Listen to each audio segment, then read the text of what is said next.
Queridos irmãos, bom dia. Nós vamos iniciar a nossa pregação com uma palavra de oração rápida. Deus fala conosco, usa a minha vida, que o Senhor abençoe a tua igreja espalhada em cada casa, em cada lugar. Alcance também aqueles que necessitam de ti nessa manhã. Eu peço em nome de Jesus. Amém. Esse culto de hoje tem como tema Aldersgate e o coração aquecido de John Wesley. Bom, John Wesley, não tem como falar do John Wesley sem a gente começar lá atrás com a mãe dele. A mãe de John Wesley chama Susana. E por muitos anos ela orou para que uma luz brilhasse na Inglaterra e no mundo todo. E que Deus usasse a vida dela para que essa luz pudesse brilhar. E através da criação do John Wesley, do ensino metódico das Escrituras, John Wesley foi formado. E depois a vida do John Wesley veio a impactar não só a Inglaterra, mas o mundo inteiro. Como se fosse o pedido, o John Wesley foi o resultado do pedido da Susana. E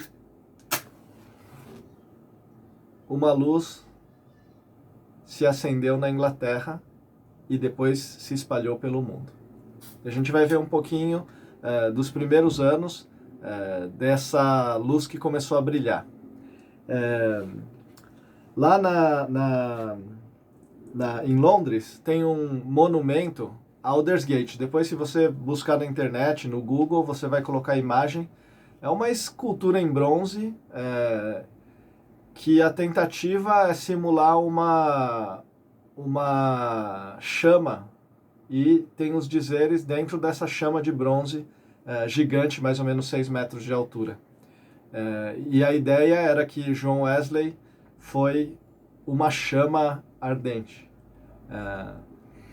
Eu queria falar um pouquinho, então, de que o John Wesley teve essa formação desde cedo nas Escrituras, e orientado pela Susana Wesley, foi se desenvolvendo, buscando a Deus, estudando a Bíblia, estudando as línguas originais, e teve uma excelente formação. Isso levou ele a Oxford, que é uma universidade muito famosa, e nessa universidade ele participava de um lugar que chamava Clube Santo.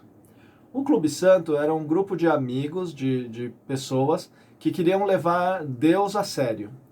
Então eles tinham uma rotina de se encontrar semanalmente, orar uns pelos outros, confessar os próprios pecados e testemunhar e animar as outras pessoas a seguir o Evangelho.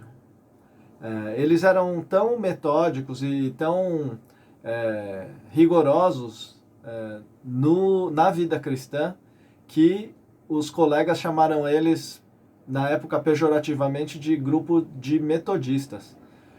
E daí que vem o nome, depois, mais tarde, da Igreja Metodista. Mas nessa época da faculdade era um nome até que pejorativo. Bom, John Wesley segue nesse período de formação dele, estudando na universidade e reunindo-se com esses amigos no Clube Santo, nesse grupo pequeno de busca de Deus. E nessa época ele fazia visitas, já visitava as prisões para falar de Jesus, já contribuía com os necessitados, os pobres, e de todas as maneiras ele buscava cumprir aquilo que estava na palavra de Deus. Era uma pessoa exemplar. Tanto é que ele se formou e se tornou pastor da Igreja Anglicana, um sacerdote, um ministro da Igreja Anglicana. Em 1736, ele foi até a América como missionário. Ele teve essa incumbência de se tornar missionário e falar de Jesus na colônia e quem sabe, para os índios também. A forja, ou a forma do movimento metodista tem essas características que eram bem da família Wesley e do John Wesley em especial, de uma constante busca da perfeição, uma constante busca daquilo que é o melhor, né? e também um alto padrão. Né? Eu queria que a gente olhasse alguns versículos, né, da Bíblia. Então eu vou ler com vocês 1 Pedro, capítulo 1, versículo 16. Dá tempo de você buscar a sua Bíblia, 1 Pedro, capítulo 1, versículo 16. A gente vai ler várias passagens. Vamos lá. 1 Pedro, capítulo 1, versículo 15 e 16. Pelo contrário, segundo é santo aquele que vos chamou, tornai-vos santos também vós mesmos, em todo o vosso procedimento, porque está escrito, sede santos, porque eu sou santo. Como a característica de Deus é a santidade, é não estar misturado com as coisas ruins desse mundo, John Wesley também se esforçava em todo o procedimento, ele procurava não estar ligado ao pecado ou nada que pudesse chegar perto do pecado. E o esforço dele ia nesse sentido, para ficar mais segundo a vontade de Deus, para agradar mais a Deus, porque Deus é santo. Um outro texto que eu quero ler com vocês é 1 Coríntios. Vamos lá ver 1 Coríntios, capítulo 9, versículo 27.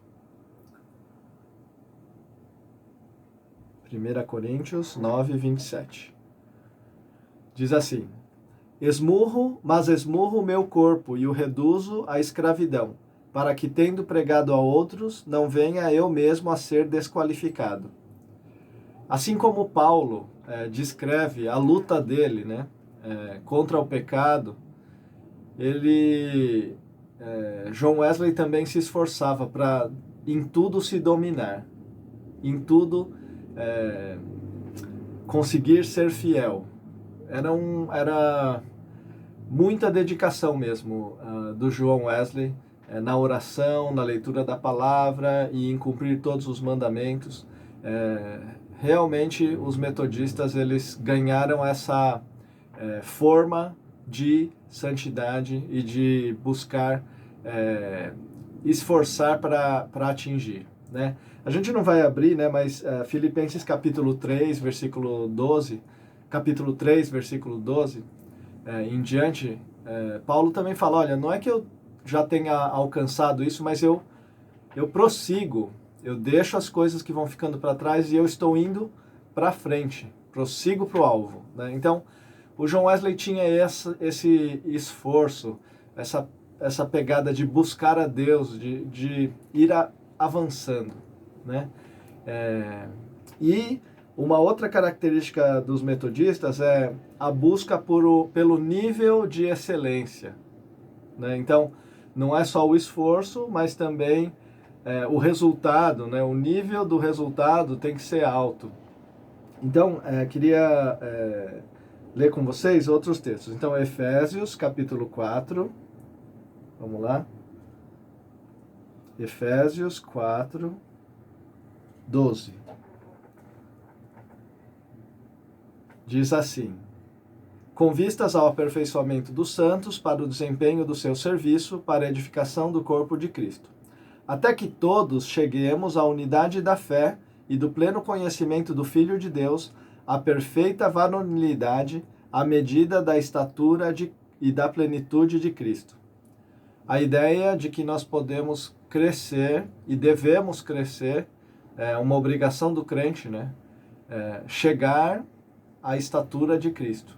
E os líderes da igreja estão para isso, para ajudar as outras pessoas nos ministérios, e um ajudando o outro a chegar à maturidade, né? Nós encontramos na Bíblia muitas referências dizendo de que os cristãos devem se tornar maduro em tudo, na forma de pensar, nas emoções, que nós devemos deixar de ser criancinhas na fé e amadurecer, e se tornar grande até a estatura de Cristo, né? Então, o padrão era alto, o padrão é alto, né?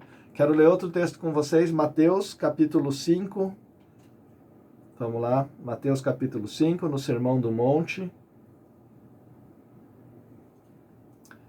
versículo 17 a 20. O texto é um pouco longo. Na edição, talvez a gente vai colocar aí, então aqueles que não conseguiram pegar a Bíblia vão poder ler aí na tela. Não penseis que vim revogar a lei ou os profetas. Não vim para revogar, vim para cumprir. Porque em verdade vos digo, até que o céu e a terra passem, nem um i ou um tio jamais passará da lei, até que tudo se cumpra.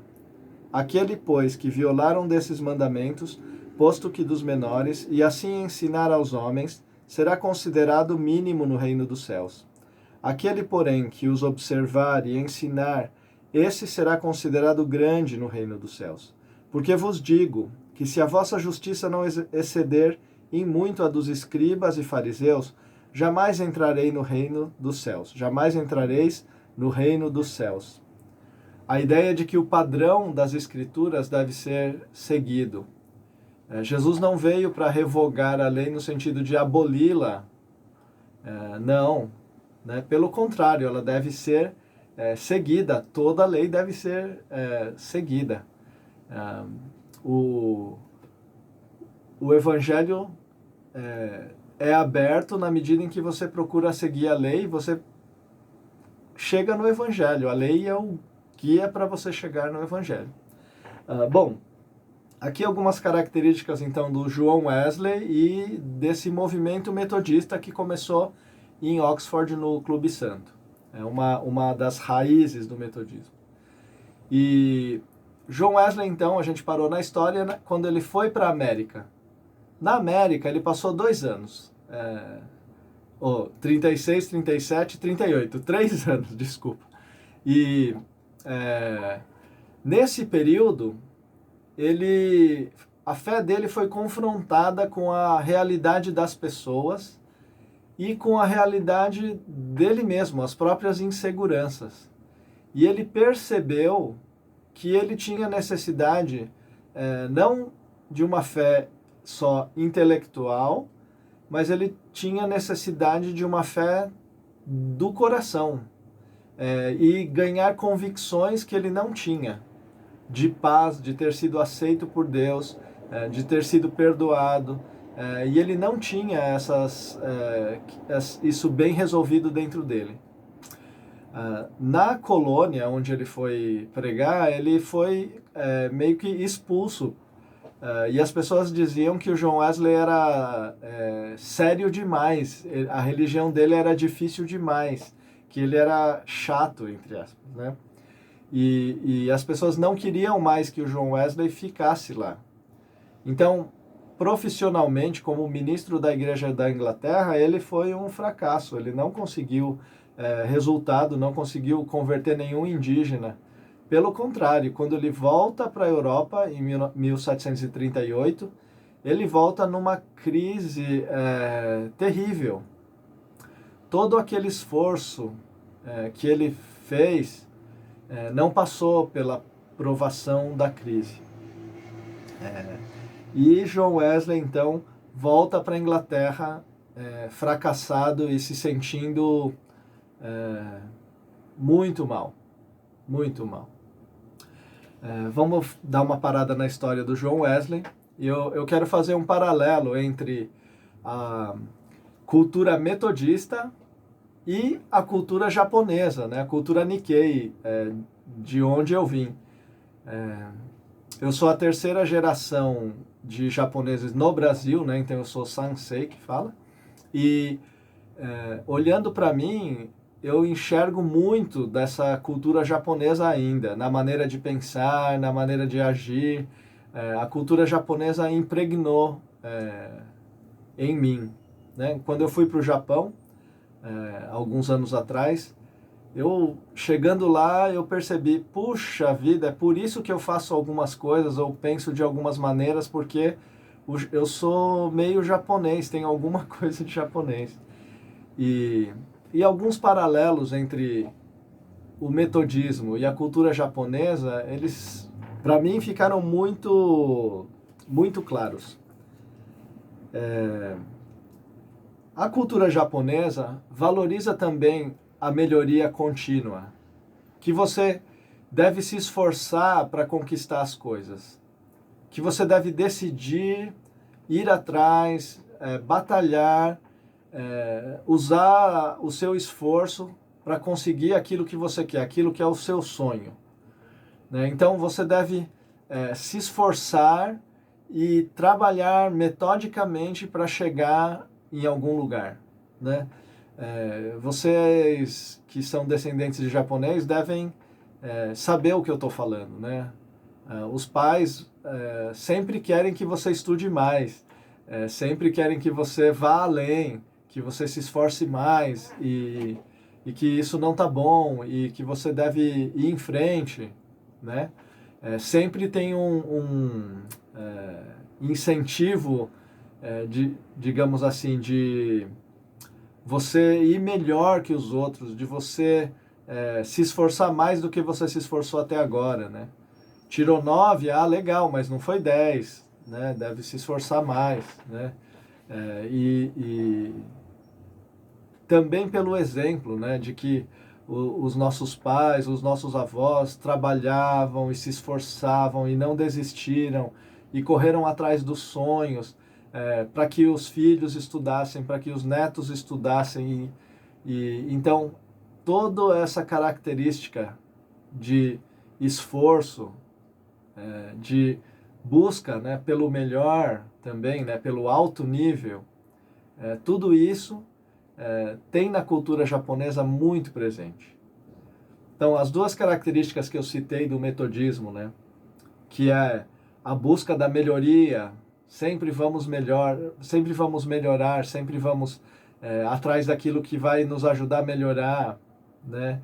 Sempre precisamos nos esforçar mais, né? Do metodismo tem na cultura japonesa. Também é olhar para o padrão mais alto e tentar perseguir o padrão mais alto, a perfeição nas coisas que você faz, também é uma característica da cultura japonesa e também é uma característica dos metodistas, né, dessa raiz do metodismo. Mas assim como John Wesley entrou em crise, muitas vezes também a cultura japonesa entra em crise, né? Na medida em que quando nós buscamos a perfeição, se você consegue o resultado, você se torna uma pessoa orgulhosa dos seus feitos. Você se coloca a base da sua vida no seu esforço, nos seus méritos conquistados, e você se sente superior às outras pessoas. Talvez porque, de certa maneira, você se esforçou mais e você deu certo, né? Então, de alguma maneira, você se diferenciou de outras pessoas. Isso se você deu certo. E os metodistas ou os Nikkeis que não certo, que fracassam de alguma maneira, a estima deles vai lá para baixo. As pessoas se sentem muito fracassadas, baixa estima, não consegue dividir com as outras pessoas, então se retrai, mente, se esconde, esconde os próprios fracassos lá no fundo para ninguém ver, esconde os próprios problemas e coloca várias barreiras para ninguém enxergar, nem ele mesmo não quer enxergar os próprios defeitos, né? Então, tem um problema quando a nossa vida se baseia somente no esforço e somente nos grandes alvos, nas coisas boas que a gente quer atingir.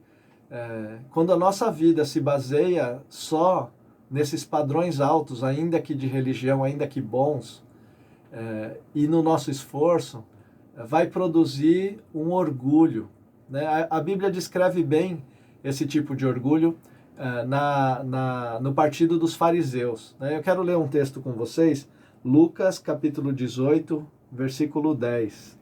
Lucas 18, 10. Esse texto mostra bem o coração do fariseu, tá? Tá lá.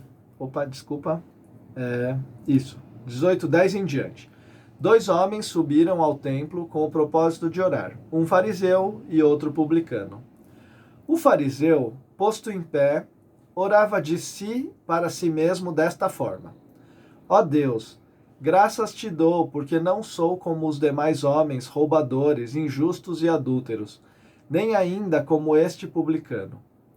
Jejuo 2 vezes por semana e dou dízimo de tudo quanto eu ganho. O publicano, estando em pé longe, não ousava nem ainda levantar os olhos ao céu, mas batia no peito, dizendo: Ó Deus, sê propício a mim, pecador. O fariseu, ele orava ele para ele mesmo, para se justificar, dizendo: olha como eu sou bom, eu não sou como os outros homens, eu não sou como os outros. Olha como eu sou bom, Deus. Olha para mim e vê como eu sou bom. Então, quando nós alcançamos padrões de justiça pelo nosso próprio esforço e colocamos o nosso coração aí, vai desembocar, vai conduzir a nossa vida para um orgulho farisaico. E a gente perde o contato com Deus e Deus vai ser como a gente quer, um ídolo e não o próprio Deus. E John Wesley tinha uma religião assim, na base do esforço. O que acontece é que, se nós formos realistas, a não ser que você seja muito, muito talentoso, Deus te deu muitos dons, muitos talentos, a vida cristã baseada no esforço, ela cai por terra muito rápido, muito fácil. Certamente você vai fracassar quando chegarem os momentos de crise. Certamente que a religião baseada no esforço, perseguir fazer a lei pelo esforço, você vai perceber que você não conseguiu. E você vai entrar numa crise de baixa estima cristã. Eu não sou digno, eu não valho nada, eu não consigo, não vai dar certo, eu não posso. Assim como na cultura japonesa, um índice de suicídio muito alto quando as pessoas fracassam. Muitas vezes também é assim. Então, há um esforço dos metodistas e dos metodistas Nikkeis japoneses em especial para atingir um padrão. E quando não atinge, existe um sentimento de fracasso e de culpa, que você pode esconder, mas ele vai estar lá. E você vai vestir a sua capa de bem-sucedido, de fariseu. Mas quando a gente é confrontado pelas nossas falhas, é confrontado pela realidade que nos cerca, não é suficiente. Essa religião não é suficiente para nos manter. A gente não fica bem se a gente tem só essa religião do esforço. John Wesley, então, voltou da América em crise.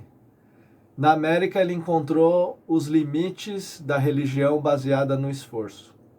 Ele encontrou os limites da religião baseada só nos altos padrões, nos altos sonhos, nas grandes visões. A visão de ganhar os índios para Deus, a visão de pregar o evangelho, só isso e o esforço levou Wesley a uma crise, a um fracasso. Chegando na Inglaterra, em fevereiro, ele decide buscar conselho com um grupo de cristãos moravianos, porque esse grupo mostrou para John Wesley uma fé pessoal, uma fé viva. Enquanto John Wesley tinha medo de morrer no naufrágio, esses cristãos cantavam no meio das provações, no meio das dificuldades, esses cristãos estavam cantando.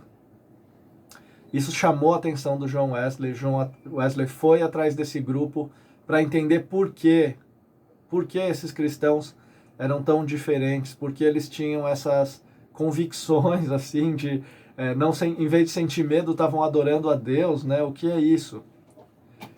E a partir desse contato ele teve certeza nas Escrituras, olhando a Bíblia, ouvindo os testemunhos, de que ele poderia receber essas certezas, de que a fé era mais do que tudo o que ele tinha experimentado antes. E John Wesley então começa, nesses meses na Inglaterra, de fevereiro a maio, ele tem essa busca por Deus. E a oração do John Wesley era que ele queria essa fé viva. Ele gostaria. Até que chega, então, esse dia, 24 de maio de 1738. E ele vai até a rua Aldersgate, que era em Londres, e no diário dele ele registra que ele não estava com vontade, ele não queria ir. Mas ele foi para lá, e lá ele teve essa experiência ouvindo a introdução do livro de Romanos, hein? Algo, entre aspas, chato, né? Para a maioria das pessoas. Talvez alguém que é teólogo vai gostar, mas Deus falou com John Wesley naquela hora. Deus tocou no coração do John Wesley. Tirou as dúvidas e colocou no coração dele a certeza de que os pecados estavam sendo perdoados, de que ele tinha paz com Deus. Esse é o momento em que o movimento metodista surge, aliando, por um lado, a metodologia, o esforço, o desejo dos grandes sonhos, de alcançar o mundo para Deus, com um coração cheio da presença de Deus, com o Espírito Santo de Deus transformando a nossa vida. E o movimento metodista então surge com essas dois lados, né? Muito solidificados. John Wesley, então, movido por esse coração estranhamente aquecido, sai pelo mundo e começa a pregar para as pessoas. A sua vida pode ser transformada. Você não precisa mais se conformar com o pecado. Você pode crescer, chegar na maturidade. Você deve se livrar das outras coisas. Deixa Deus agir na sua vida. E John Wesley começa a pregar. Começa a falar do que Deus faz. Começa a falar da verdadeira religião. E as pregações de Wesley e depois a organização dos convertidos em pequenos grupos transformou o panorama da Inglaterra. Fazer esse culto do coração aquecido tem esse desejo do John Wesley de alcançar o mundo. Tem esse desejo de compartilhar o coração aquecido de Wesley, que passou de geração a geração para cada um de nós, metodistas. E o desejo de Wesley, que foi espalhar a experiência dele, o evangelho, para outras pessoas, o meu desejo é que também nesse dia alcance você. Que você tenha essa experiência do coração aquecido. E nessa experiência ela possa, você possa pegar fogo para iluminar a sua casa primeiro, mas depois o seu bairro, depois esse país que tanto precisa. Eu penso que John Wesley foi como uma luz para a Inglaterra. E quando a luz de Jesus espalha, ela vai contaminando as pessoas. Ela vai transformando por onde passa.